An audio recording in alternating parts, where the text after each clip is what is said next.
Today there are a lot of interesting updates from the Kursk direction. Here, North Korean forces attempted a risky advance through a narrow forest corridor, hoping to outmaneuver Ukrainian defenses and launch an assault on Kruglenke.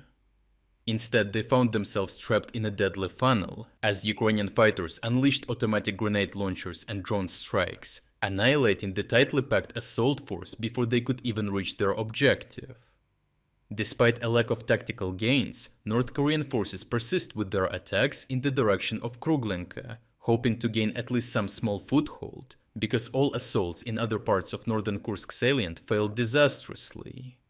Kruglenke remains the only remaining vector of attack, where the North Koreans must advance to prevent the counteroffensive effort from being total failure. North Korean commanders recognized that the lack of effective cover left their soldiers highly vulnerable to Ukrainian reconnaissance and precision fire. This necessitated establishing a foothold in Kruglenke, as the village offered approximately 50 houses with basements that could provide significantly better concealment from Ukrainian shelling and drone strikes.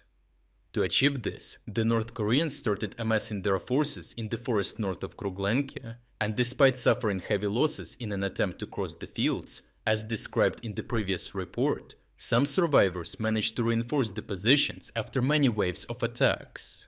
From there, they plan to advance southward, using the cover of two narrower forests closer to the village. By positioning their troops at the southernmost edge of the forest, they would reduce the distance to Kruglenke to just 200 meters, enabling a rapid assault on the village. From the large forest, the path narrows as it stretches through southern forests, connecting to their primary positions in the north.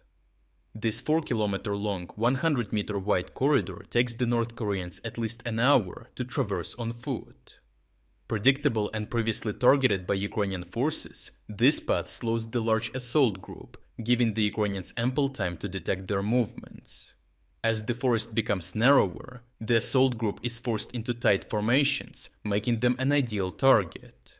With insufficient training and little awareness of advanced drone reconnaissance, the North Koreans continue down this path and regroup at the forest's southern edge before launching their assault across the open fields toward Kruglenke.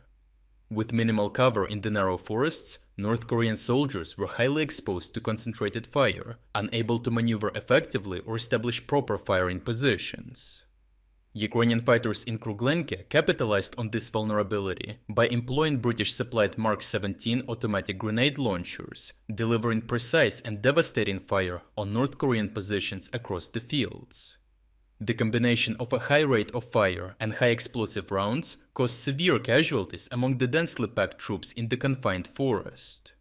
Compounding their plight, Ukrainians deployed hexacopters equipped with multiple thermobaric grenades. These drones, capable of carrying more munitions than standard models, relentlessly bombarded the North Koreans, eliminating dozens of soldiers in a single sortie.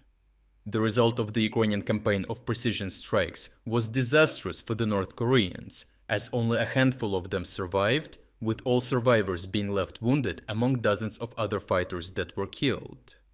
The wounded survivors eventually were limping back to the rear positions, surrounded by the corpses of their fallen comrades.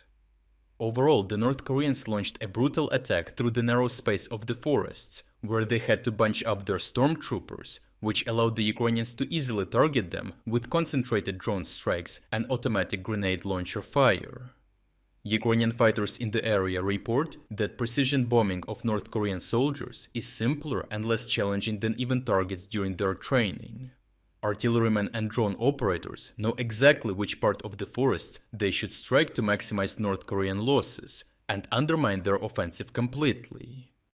Lastly, in appreciation of your unwavering support, we have launched significant New Year sale on our own independent news website. This is your last chance to get a 40% discount on our exclusive strategic insights, overviews of all fronts, and tactical analysis videos. If you wanted to support my work but never got a chance, now is an ideal opportunity to make a purchase. Check out the link in the description to take advantage of the sale and subscribe to our newly launched independent news website. Your support makes a decisive difference for our ability to continue producing these reports, and I appreciate everyone who stepped up to join us.